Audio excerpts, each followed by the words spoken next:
Welcome to iDream మన సంస్కృతి కార్యక్రమానికి స్వాగతం. నేను మీ విజిత.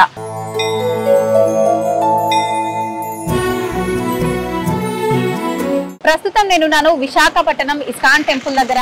టెంపుల్ కి ముందు గనక చూసుకుంటే మనకు బీచ్ ఉంది, టెంపుల్ కి వెనుక ప్రాంతంలో చూసుకుంటే కొండ ఉంది. ఈ రెండింటి మధ్యన టెంపుల్ అంటే నిజంగా చాలా విశాలంగా చూడటానికి చాలా అద్భుతంగా ఉంటుంది కదా. మరి ఇంకెందుకండి ఆలస్యం, మనందరం కూడా ఖచ్చితంగా ఈ టెంపుల్ ని చూడాల్సిందే, స్వామిని ఆ కన్నయ్యని దర్శించుకోవాల్సిందే.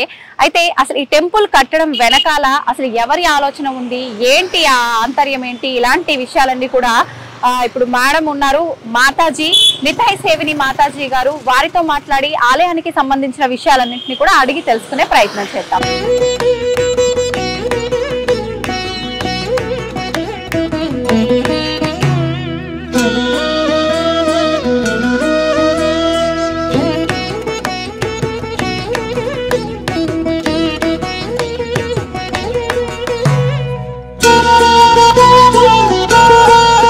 హరే కృష్ణ మాతాజీ. హరే కృష్ణ. అయితే ఇస్కాన్ అనగానే కృష్ణయ్య టెంపుల్ చాలా చక్కగా ఉంటుంది అని చెప్పి అందరూ భావిస్తుంటారు. చూడటానికి ఎక్కువగా, వెళ్ళటానికి ఎక్కువగా ఇంట్రెస్ట్ చూపిస్తూ ఉంటారు. చాలా మనశ్శాంతిగా, పీస్ఫుల్ గా ఉంటుంది అని చెప్పి. ఎలాగో మనం టెంపుల్లోనే ఉన్నాం కదా మాతాజీ, మీరే మొత్తం టెంపుల్ గురించి మాకు ఎక్స్ప్లెయిన్ చేసుకుంటూ చూపిస్తూ ఉంటే చాలా బాగుంటుందని నా ఫీలింగ్. తప్పకుండా ఒకసారి మనం టెంపుల్ గురించి మాట్లాడుకుందాం మాతాజీ. సో ఈ టెంపుల్లో మనకి సీతారాం, లక్ష్మణ్, హనుమాన్, రాధాకృష్ణులు, జగన్నాథ్, గౌర్నితాయ్ ఆ విగ్రహాలు స్థాపించడం జరుగుతుంది. సో ప్రస్తుతం మనకున్న టెంపుల్ కి ఫస్ట్ ఫ్లోర్ లో మనకి టెంపుల్ ఉంది. ఈ సెకండ్ ఫ్లోర్ లో భాగవత్ సప్తా హాల్, అంటే కళ్యాణ మండపం అయినా భాగవత్ సప్తాలు చేయడానికైనా, అండ్ కింద మీరు ఏదైతే బేస్మెంట్ లో చూస్తున్నారో అక్కడ కృష్ణలీల, రామాయణ లీల, సో డయారమాస్ ఉంటాయన్నమాట. ఈ మధ్యనే అందరికి వాకింగ్ చేయడం అంటే చాలా బద్ధకంగా ఉంది. ఎయిర్పోర్ట్స్ లో కూడా ఇప్పుడు మనం జస్ట్ అలా నిలబడితే అది మనం తీసుకొని వెళ్ళిపోతుంది. అలా ఇక్కడ కూడా మీరు నిలబడితే మీరు డయారమాస్ అలా చూస్తూ వెళ్ళిపోవచ్చు అనమాట. మీరు వాక్ చేసే అవసరం ఉండదు. అలాంటి ఒక ప్రణాళిక వేసామన్నమాట. అండ్ అదే కాకుండా మనం ఒకటి స్పెషల్ ఏం చేస్తున్నామంటే ట్రామ్ రైడ్ టు గోలోక. అంటే అందరూ వైకుంఠం వెళ్తే వైకుంఠం వెళ్ళాలని కదా, సో ఎలా వెళ్ళాలి వైకుంఠ అంటే ట్రామ్ రైడ్ అనమాట. మీరు ట్రామ్ లో వెళ్ళిపోవచ్చు. సో మీకు అది ఎలా చూపిస్తామంటే, మీరు ఆ ట్రామ్ లో కూర్చోవాలి, మీరు లాంగ్వేజ్ సెలెక్ట్ చేసుకోవాలి మీ హెడ్ ఫోన్స్ తోని, మీరు ఏ భాషలో వినాలనుకుంటున్నారు. సో ఒకవేళ ఎవరైనా చెడు కర్మ చేస్తే నరకానికి వెళ్తారు. సో ఆ నరకం ఒక అనుభూతి ఆ ట్రామ్ లో మీకు ఇస్తామన్నమాట. కొంచెం వేడిగా ఉంటుంది, మీ ట్రామ్ ఇటు అటు అటు కదులుతుంది, అండ్ మీరు అన్ని విజువల్స్ చూస్తారు. ఎవరికో కాల్స్తున్నారు, ఎవరికో కట్ చేస్తున్నారు, అరుపులు. సో మీరు కూడా కొంచెం భయంగా ఉంటుంది డార్క్ రూమ్ లోనే. ఇప్పుడు 3D పిక్చర్స్ అలానే ఉంటుంది. సో ఇప్పుడు ఎగ్జాక్ట్లీ మళ్ళీ మంచి కర్మ చేస్తే స్వర్గానికి, అది మళ్ళీ మీరు లోపలికి వచ్చినప్పటికీ లైట్, వెలుతురు, ఏసీ అంత చాలా హ్యాపీగా ఉంది, మంచి సువాసనం వస్తుంది అనమాట. అండ్ అది నరకం కాదు, స్వర్గం కాదు. మీరు వైకుంఠానికి అంటే గోలోకానికి వెళ్తే అక్కడ మీకు విష్ణుమూర్తి, శ్రీకృష్ణుడు, లాస్ట్ లీల అన్ని కనిపిస్తూ మీ మీద రోజ్ పెటల్స్ పడుతూ, సో అలాంటి ఒక ఎఫెక్ట్. సో మా ప్రయాసం ఏంటంటే ఇస్కాన్ టెంపుల్ అనేసరికి అది ఓన్లీ టెంపుల్ కాదు, ఒక ఎడ్యుకేషన్ సెంటర్. అక్కడ ఎవరైనా వచ్చినప్పటికీ ఓన్లీ వాళ్ళు ఒక బొగ్గలు కొట్టేసి కొబ్బరికాయ కొట్టి 10 రూపాయలు హుండీలో వేసి వెళ్ళిపోవడం కాదు, వాళ్ళ జీవితంలో వాళ్ళ నడవడికల్లో మార్పు రావాలి. కొంచెం ఎంతో అంత జ్ఞానాన్ని తీసుకువెళ్ళాలి. అసలు టెంపుల్ అంటే ఏంటి, భగవంతుడు అంటే ఏంటి, కర్మ అంటే ఏంటి, ఏం చెయ్యాలి, ఏం చెయ్యకూడదు. సో మా ఒక ఉద్దేశం ఏంటంటే ఆ 45 మినిట్స్ ట్రామ్ రైడ్ అయినప్పటికీ ఎవరైనా మనసులో అనుకుంటారు, ఈ టెంపుల్ నుంచి బయట అడుగు పెట్టినప్పుడు నేను చెయ్యను, నేను ఇంకా పాప కార్యాలు అయితే చెయ్యను, నేను భక్తి చేస్తాను అని ఆ ఒక నిశ్చయం, ఆ ఒక ఇన్స్పిరేషన్ వాళ్ళకి రావాలని మా ఒక అభిప్రాయం, ఒక ఉద్దేశం అన్నమాట. 45 మినిట్స్ ఉంటుందా రైడ్ అన్నమాట. సో టెంపుల్ తర్వాత కళ్యాణ మండపము, తర్వాత డయారమాస్, ట్రామ్ రైడ్, అండ్ చిన్నది ఒక మల్టీమీడియా థియేటర్ పెడుతున్నాము. ఆ థియేటర్ లోనే శ్రీల ప్రభుపాదుల వారు, అంటే కృష్ణ కృపామూర్తి అభయ చరణారవింద భక్తి వేదాంత స్వామి శ్రీల ప్రభుపాదుల వారు, ఆయన ఎలా ఇస్కాన్ ని స్థాపించారు, ఆయన ఒక జీవిత చరిత్రం. ఎందుకంటే కృతజ్ఞతలు అనేది చాలా ఇంపార్టెంట్. ఈ రోజు మనం ఈ భక్తి జీవితంలో ఉన్నారు, ఇంతమందికి భగవంతుడి గురించి తెలిపించిన ఆయన ఒక కష్టం వల్లనే ఆయన ఎంత కష్టపడారు. సో ఎవరైనా టెంపుల్కి వస్తే ఒక 35 మినిట్స్ అనమాట వాళ్ళకి ఆ మూవీ మొత్తం చూపిస్తాం, ఎలా అయినా కష్టపడారు, ఎలా అయినా ఒక $8 చేతిలో పట్టుకొని అమెరికా వెళ్ళి ఎంతమందిని భక్తులుగా తయారు చేశారు. సో దానికి ఒకటి ఉంటుంది. అది కాకుండా మేము నీళ్ళ కింద ధ్యాన మందిరం అని ఒక phase 2 లో తయారు చేస్తున్నాము. అది ఏంటంటే మీరు చూసి ఉంటారు, ఇప్పుడు సింగపూర్ లో ఇక్కడక్కడ అక్వేరియంస్ లాగా పెడుతున్నారు, చేపల్ని చూపిస్తున్నారు. అలా కాకుండా ఈ నీళ్ళ కింద ధ్యాన మందిరంలో మీరు లోపలికి వెళ్ళినప్పటికి మీరు నీళ్ళలో జరిగిన కృష్ణ లీలలు చూపిస్తాం. లైక్ ఇప్పుడు ఎలా అక్రూరికి విశ్వరూపం చూపించారు, కాళియా పాముతో ఎలా నృత్యం చేసుకున్నారు, అలాంటి అన్ని లీలలు మీరు చూస్తూ ఈ ధ్యాన మందిరంలో మీరు కూర్చొని జపం చేసుకోవచ్చు. సో అది phase 2 లో వస్తుంది అనమాట. అండ్ అది కాకుండా చిన్న వేదిక్ ప్లానిటోరియం. సో ఆ ప్లానిటోరియంలో ఏంటంటే ఇప్పుడు అసలు సృష్టి అనేది ఎలా జరిగింది, ఇదేం బిగ్ బ్యాంగ్ థియరీ కాదు.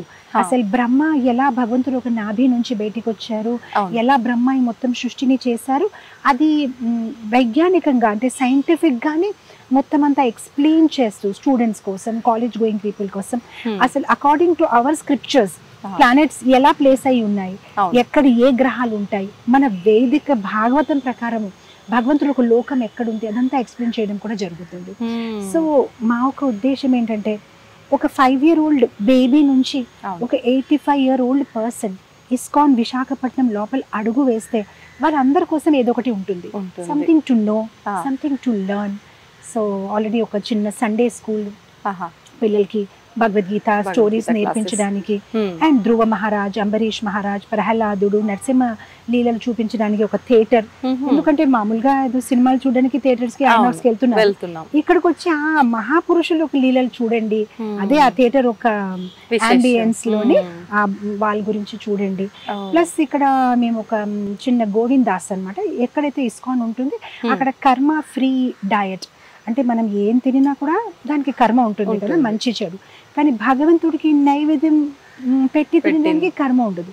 సో కర్మ ఫ్రీ ప్రసాదం, లేదు మీరు గోవిందాస్ రెస్టారెంట్ అనొచ్చు, లేదంటే కర్మ ఫ్రీ హాల్ అనుకోవచ్చు, అన్నదానం హాల్ లాగా అది కూడా పెట్టడం జరుగుతుంది. ఎందుకంటే ప్రతి ఎవ్రీడే అన్నదానం హాల్ అయితే ఎలాగో ఉంటుంది, వచ్చిన వాళ్ళందరికీ ప్రసాదం. అది కాకుండా ఇప్పుడు పిల్లలు ఉన్నారు, వాళ్ళకి సాధారణంగా సమ్ ఏదో జంక్ ఫుడ్ తినాలని ఉంటుంది, కొంచెం వెరైటీగా. సో ఆ వెరైటీగా బయట రెస్టారెంట్స్ లో తినకుండా ఇక్కడే అది భగవంతుడికి నైవేద్యం పెట్టి తినండి ఏదైనా. సో అక్కడ అంటే పిల్లలకి మళ్ళీ భగవంతుడి వైపు ఆకర్షించాలంటే వాళ్ళకి ఇష్టం వచ్చినా కూడా కొన్ని ఐటమ్స్ ఉండాలి.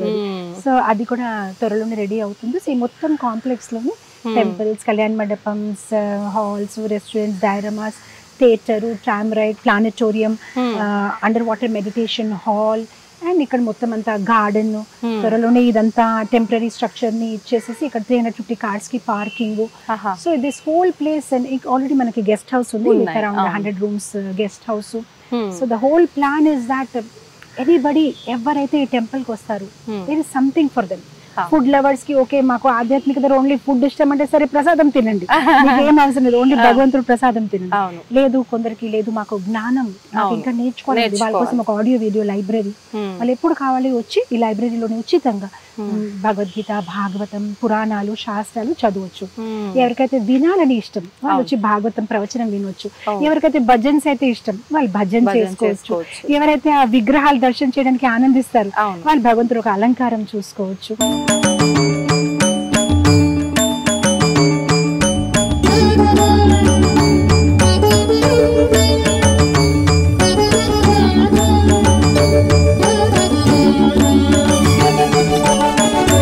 సో ఇంకా గోశాల కూడా ఉంటుంది అనమాట. సో మనం అక్కడైతే ఆవుల్ని చాలా ప్రేమగా పెంచుతూ ఉంటాం అనమాట. So all this will be part of the new temple, ఇదైతే త్వరలోనే ఓపెన్ అవుతుంది. మనకు మామూలుగా అంటే ఇస్కాన్ అంటేనే చాలా అద్భుతంగా చూడటానికి కొంచెం కొత్తగా అనిపిస్తోంది కదా మాతాజీ. ఇప్పుడు మీరు చెప్పిన దాన్ని బట్టి చూస్తే ఇవన్నీ కూడా చాలా కొత్తగా వింతగా చూడడానికి అద్భుతంగా ఉండబోతున్నాయి అనిపిస్తోంది. మరి ఇదంతా మేము ఎంతకాలం వేచి ఉండాలంటారు, ఎప్పుడు రెడీ అవుతుందంటారు? సో మేబీ అనదర్ 1 year లో 2 years లో అది కంప్లీట్ అవ్వాలని మేము ప్రణాళిక వేసాము. దాతల పైన కూడా ఆధారపడి ఉంది. సో యా మెల్లమెల్లగా అవుతుంది. మేము ఎవ్రీ ఇంచ్ ని చాలా అందంగా డెకరేట్ చేయాలని అనుకుంటున్నాము. So even if it is taking time, it will be the most beautiful temple. అవును, మనకు ఇంకెక్కడైనా ఇస్కాన్ టెంపుల్స్ లో ఇలాంటి అవకాశాలతో కూడి ఉన్న టెంపుల్ ఎక్కడైనా ఉందా మాతాజీ? మన టెంపుల్ ప్రత్యేకత ఒకటి ఏంటంటే, ఇటు చూస్తే సముద్రం ఉంది, అటు చూస్తే కొండలు, మధ్యలో టెంపుల్. ఇలాంటి మీరు ఎక్కడ ఇస్కాన్ లో కూడా మీరు ఎక్కడ చూడరు. సో ఇది ఒక ప్రాకృతికంగా కూడా చాలా అందంగా ఉంది. అలాగే దీంట్లో ఉన్న ఫీచర్స్ ఇప్పుడు మోడర్న్ జనరేషన్ కి ఏదైతే అవసరం దాన్ని మనసులో పెట్టుకొని ఈ ప్రణాళిక వేయడం జరిగింది. సో దట్ యంగ్స్టర్స్ అయినా, చిల్డ్రన్, టీనేజర్స్, ఓల్డ్ పీపుల్ అందరినీ మనము అట్రాక్ట్ చేయొచ్చు అండ్ కృష్ణ చైతన్యంలో తీసుకురావాలి అని ఆ ప్రణాళికతో ఇవన్నీ క్రియేటివ్ కాన్సెప్ట్స్ జరిగింది. నిజంగా చాలా మంచి ఆలోచన. ఈ ఆలోచన అంతా మీదేనా మాతాజీ? ఎవరి ఆలోచన? Me and my husband. మా హస్బెండ్ అండ్ నేను యుఎస్ లో ఉండేవారము. మేము ఇక్కడ వైజాగ్ లో వచ్చినప్పుడు ఒక రాధాకృష్ణ ఫ్రేమ్ తోనే టెంపుల్ మొదలు పెట్టాము. మా దగ్గర ఏమీ ఉండేది కాదు. అండ్ స్లోగా ఈ ఒక డ్రీమ్ ప్రాజెక్ట్, మేమిద్దరు అనుకున్న డ్రీమ్ ప్రాజెక్ట్ ఇది. సో మేము ఇక్కడ వచ్చినప్పటికీ మాకు అసలు భాష రాదు, ఎవరు తెలిసిన వాళ్ళు కూడా లేరు. ఒక్క ఫ్రేమ్, రాధాకృష్ణ ఫ్రేమ్ తోని సీతంధారలో ఒక అద్దెంట్లో ఉంటూ ఇస్కాన్ సెంటర్ ని మొదలు పెట్టాము. మెల్లమెల్లగా అప్పుడు ఆ ల్యాండ్ వచ్చింది అండ్ గవర్నమెంట్ దగ్గర తీసుకున్నాము. మెల్లమెల్లగా ఈ యొక్క డ్రీమ్ ప్రాజెక్ట్ ని మొదలు పెట్టాము. So this is our life time dream, ఈ టెంపుల్ కంప్లీట్ అవ్వాలి అని. ఓకే, మామూలుగా అంటే మీకు ఈ ఆలోచన ఉండటం వరకు ఓకే, కానీ అంటే సార్ కి కూడా ఈ ఆలోచన రావటము, మీకు సపోర్ట్ చేయడం, ఇదంతా అంటే ఎలా జరిగింది? సో నాకైనా ముందు ఆయన భక్తిలో ఉన్నారు, ఇస్కాన్ లో ఉన్నారు. అండ్ ఆయన ఇస్కాన్ హైదరాబాద్ లో అధ్యక్షులుగా ఉండేవారు. అప్పుడు ఆయనతో నాకు పరిచయం అయ్యింది. సో ఆయన మాట్లాడినప్పుడు, ఆయన మాటలు విన్నప్పటికీ నాకు చాలా ఇన్స్పిరేషన్ వచ్చింది. ఆయన ఒక ఆలోచించే విధానం. అండ్ మా ఇస్కాన్ లో ఒక స్వామీజీ ఉండేవారు. ఆయనకి విశ్వకర్మ అని చెప్పేవారు. ఎందుకంటే ఇస్కాన్ లో ఉన్న ప్రతి టెంపుల్ కి ఆయనే డిజైన్ ఇచ్చేవారు. ఇప్పుడు ఆయన లేరు, పరంపదించారు. మా హస్బెండ్ ఆయన కిందే చాలా సంవత్సరాలు సేవ చేసుకున్నారు. సో ఆయనకు ఆర్కిటెక్చరల్ మైండ్ సెట్ ఉందన్నమాట, ఇలా ఉండాలి, అలా ఉండాలి టెంపుల్ అనేసరిగా. సో చాలా వరకు డిజైనింగ్ అంతా ఆయనే చేశారు.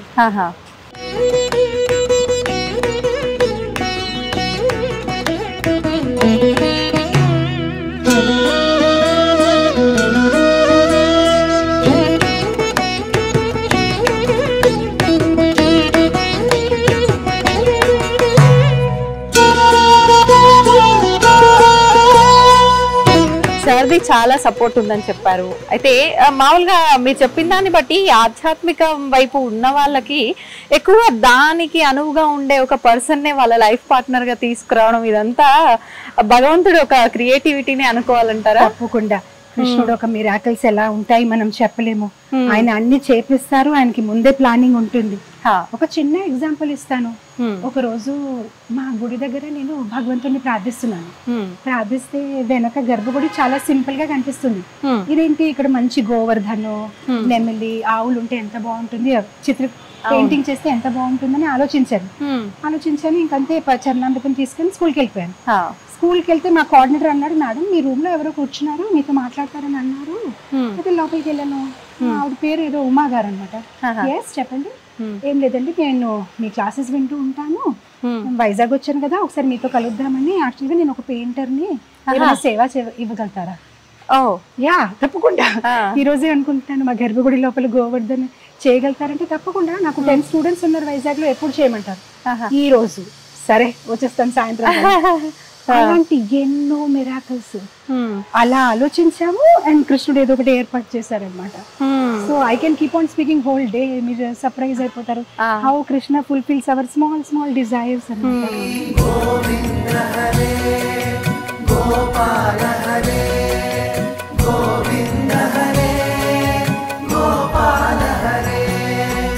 మాతాజీ మన వెనకాల కనిపిస్తున్నారు స్వామివారు, ఆయన కూడా కృష్ణుడైనా మాతాజీ? ఎవరైనా గోవర్ధన్. మనం గోవర్ధన్ లీలా కృష్ణుడు గురించి భాగవతంలో వస్తుంది కదా, ఎలా ఈ వ్రజవాసులు ఇంద్ర పూజ చేస్తూ ఉంటే కృష్ణుడు ఆపాడనమాట.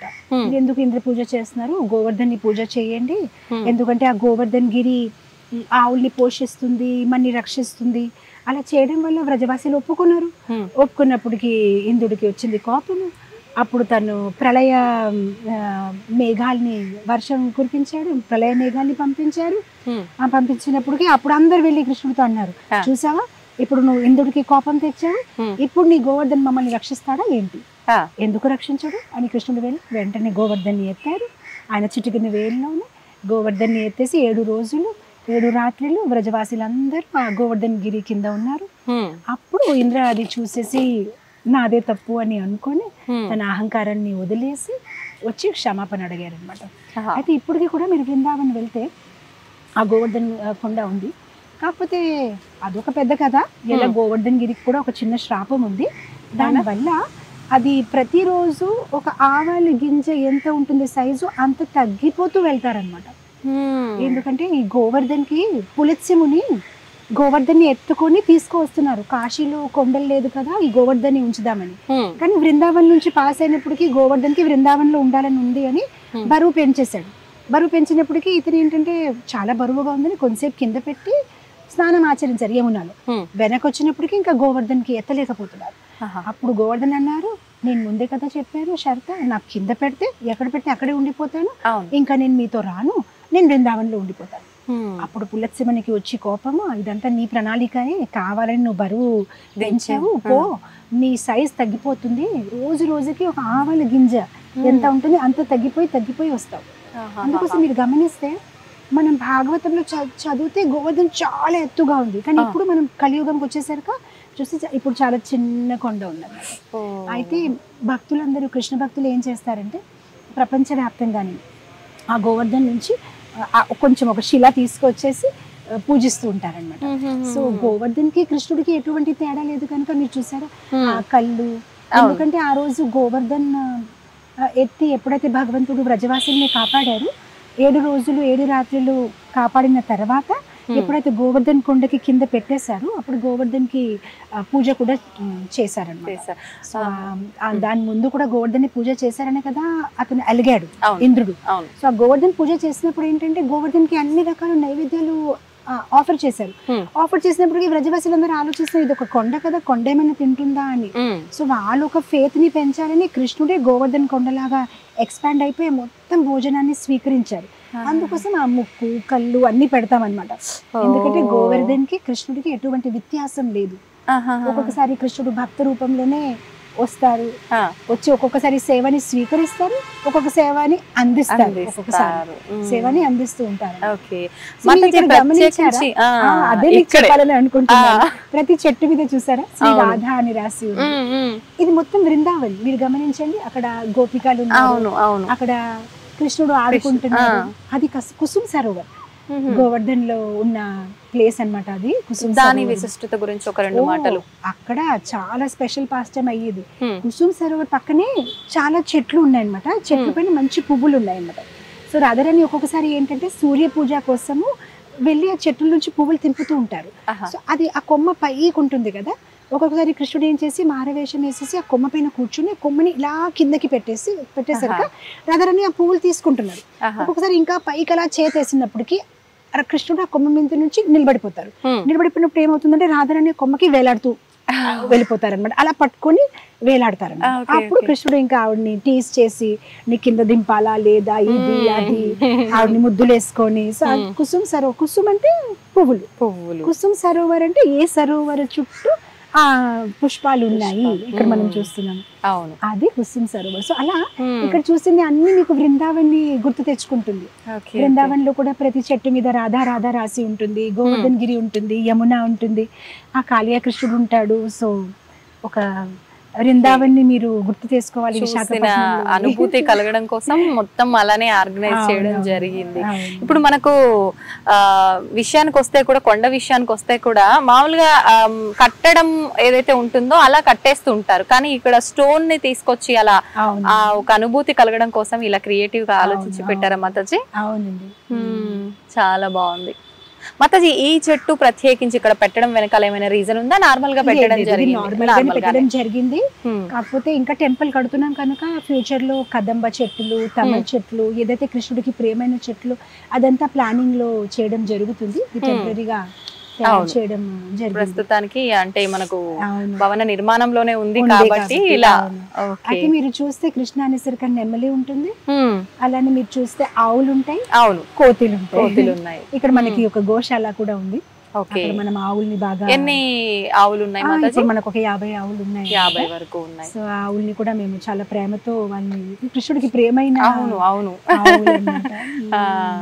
ఓకే. అంటే గోవులతో ఆడుకుంటాడు కాబట్టి గోప బాలుడు అని అన్నారా మాతాజీ? అందుకనే ఆడుకోవడమే కాదు, గోవుల్ని వాళ్ళు పోషించేవారు. గోవులే వాళ్ళకి ఒక ఏమంటారు వృత్తి, బిజినెస్. ఆవు పాలు అమ్మడము, మథురలో వెళ్ళి దాంతో నెయ్యి తయారు చేయడము. అసలుగా ఈ ఆవు పాలు గురించి చాలా మందికి తెలియదు, కానీ అది చాలా ఒక పవర్ఫుల్ ఇది అన్నమాట. దాంట్లో ఉన్న యాంటీ ఆక్సిడెంట్స్ అయినా, దాంట్లో ఉన్న ఆ ఇంగ్రీడియంట్స్ అయినా మన not only for hour physical body, మన బ్రెయిన్ కోసం కూడా చాలా మంచిది. మీరు ఆవు పేయి కూడా చూస్తే పుట్టిన వెంటనే అది పరిగెత్తుతుంది.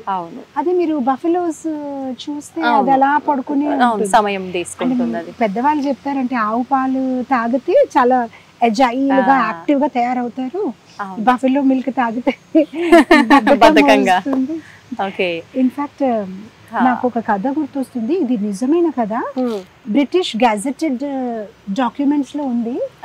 ఒకసారి ఒక అతను, ఇద్దరు బ్రిటిషర్స్ ఫైట్ చేస్తున్నారు, చాలా పెద్ద గొడవ అయింది. అయినప్పటికీ వాళ్ళు న్యాయాధీశు జడ్జి దగ్గరికి వెళ్ళారు. జడ్జి దగ్గరికి వెళ్తే జడ్జి అన్నారు, మీరిద్దరు ఫైట్ చేసినప్పటికీ ఎవరైనా ఉన్నారా అక్కడ, అంటే ఇది ఇవ్వడానికి, విట్నెస్ ఇవ్వడానికి? వాళ్ళు అన్నారు ఎవరు లేరు, ఒక అతను ఉన్నాడు ఇండియన్, తను ఒక్కడే ఉన్నాడు, ఇంకా అక్కడ ఎవరు లేరు. అంటే పోనీ తను పిలవండి, అప్పుడు తెలుస్తుంది కదా ఎవరు గొడవ మొదలు పెట్టారు. తను తీసుకొచ్చేసి తనకు చెప్పారు, బాబు నువ్వు ఏమైనా చెప్పగలుగుతావా, అసలు గొడవ ఎవరు మొదలు పెట్టారు? తను అన్నాడు, నాకు ఇంగ్లీష్ రాదు. తను హిందీలోనే అన్నాడు, నాకు ఇంగ్లీష్ రాదు. వీళ్ళిద్దరు ఏం మాట్లాడారు అది నేను విన్నాను, కానీ నాకు అర్థం అవ్వలేదు. కానీ యాజ్ ఇట్ ఈస్ రిపీట్ చేయమంటే చేసేస్తాను, కానీ వాళ్ళు ఏం మాట్లాడి తన అర్థం తెలియదు. సో వాళ్ళు 15 minutes మాట్లాడిన కాన్వర్సేషన్, ఇతనికి ఇంగ్లీష్ ఒక్క వర్డ్ రాదు, యాజ్ ఇట్ ఈస్ గా రిపీట్ చేసి మొత్తం జడ్జ్ కి చెప్పేశారు. యాజ్ ఇట్ ఈస్ ఇంగ్లీష్ లోనే విన్నాడు కదా. సో ఆ రోజుల్లో వాళ్ళంతా బ్రెయిన్ గా ఉండేవారు. యాజ్ ఇట్ ఈస్ చెప్పేస్తే ఈ జడ్జ్ సర్ప్రైజ్ అయ్యి, ఇంతగా మీకు ఎలా గుర్తుండిపోయింది, అసలు ఏం తింటున్నారు? అప్పుడు తను అన్నాడు, ఆవు పాలు తాగుతాను నేను రెగ్యులర్ గాను. సో ఇమాజిన్ ఎంత ఇంటెలిజెన్స్ అన్నమాట ఆ ఆవు పాలు తాగడం వల్ల, యాజ్ ఇట్ ఈస్. అందు గురించి చూడండి, ఆ రోజుల్లో అసలు పుస్తకం అనేది ఉండదు కాదు, అన్ని మస్తకంలోనే గురుగారు చెప్తారు, వీళ్ళు అంతే కంఠస్థం చేసేస్తారు. పుస్తకాల్లో ఉంటే పోతాయి గానీ ఇక్కడ పెట్టుకున్న ఎక్కడికి పోవు, ప్రాణం పోయేదాకా. సో ఆ రోజుల్లో ఆహారం కూడా అలా ఉండేది కదా. ఆవు పాలు తాగడం వల్ల, ఆ నెయ్యి, ఆవు నెయ్యి తినడం వల్ల, తాగడం వల్ల ఎంత వాళ్ళు ఇంటెలిజెంట్, ఫిజికలీ కూడా అండ్ మెంటలీ కూడా. ఆ మెమరీ పవర్ చూడండి, అసలు 15 minutes as it is repeat చేస్తారు. ఇతను ఇలా అన్నాడు, ఇతను అలా అన్నాడు, ఇతను అలా అన్నాడు. అసలు మామూలుగా అంటే ఒక ఏదైనా 2-3 పదాలు వరుసగా చెప్తేనే చెప్పలేకపోతాం, ముందు వెనక ముందు చెప్పేస్తాం మనమైతే. ఇప్పుడు ప్రస్తుతం నిజంగా ఇదంతా దీన్ని బట్టే అలా జరిగింది మొత్తానికైతే. మాతాజీ, ఇప్పుడు మీరు అన్నట్టుగా వాళ్ళ వృత్తే అది కాబట్టి కృష్ణుడికి ఆ వెన్న, ఆవు పాలు ఇవన్నీ కూడా ఇష్టమా, లేదంటే వెన్న దొంగ అని ఆయనకు పేరే పెట్టేశాము, లేదంటే దాని వెనకాల కూడా ఏదైనా స్టోరీ ఉందా? లేదు, కృష్ణుడికి వెన్న అంటే నిజంగానే చాలా ఇష్టం. వెన్నలో ఉన్న మంచి గుణాలు కూడా ఉన్నాయి కదా. వెన్న ఎంత సాఫ్ట్ గా ఉంటుంది, వెన్న ఎంత పవిత్రంగా వైట్ గా ఉంటుంది. అలానే భక్తులు కూడా ఎవరైతే చాలా మృదుగా మాట్లాడతారు, వినయంగా ఉంటారు, పవిత్రంగా ఉంటారు, మనసులో ఎటువంటి ఏమంటారు కాంప్లికేషన్స్ లేదు, సింపుల్ గా ఉంటారు, అలాంటి వాళ్ళు భగవంతుడు స్వీకరిస్తారు. అందు గురించి ఆయన వెన్న స్వీకరించి చెప్పారనమాట, మీ హృదయం కూడా అలా ఉంటే మిమ్మల్ని కూడా నేను స్వీకరిస్తాను. సో నిజంగానే కృష్ణుడికి వెన్న అంటే చాలా ఇష్టం. అండ్ వెన్న దొంగిలించేవారు, మనకి తెలుసు దొంగిలించడం అంటే ఆ గోపికలే పిలిచేవారు, ఓ దేవాది దేవుడు రండి మా భోగాన్ని స్వీకరించండి. ఆయన వచ్చారు, వస్తే వాళ్ళు తిట్టేవారు, వాళ్ళు తెలియదు కదా కృష్ణుడే దేవాది దేవుడు, ఎవరికైతే మేము రోజు ప్రార్థిస్తున్నాము. ప్లస్ పూర్వంలో ఎన్ని జన్మాల నుంచి గోపికలందరూ ఋషిగా మునిగా ఉండేవారు. త్రేతాయుగంలో రాముల వారు అవతరించినప్పుడు అప్పటి నుంచి కోరుకున్నారు, తల్లిగా ప్రేమిస్తాను, ఎవరో భార్యగా ప్రేమిస్తాను అనుకున్నారు, ఎవరో ఒక సఖిగా ప్రేమిస్తారు అనుకున్నారు, ఎవరో చెల్లిగా ప్రేమిస్తారు అనుకున్నారు. అందరూ ఒక కోరికల్ని కృష్ణ రూపంలోనే, కృష్ణ అవతారంలో ఆయన తీర్చేశారు. అవును అవును. సంతోషం మాతాజీ. మనం గోశాల కూడా చూద్దామా ముందుకెళ్ళి? తప్పకుండా రండి.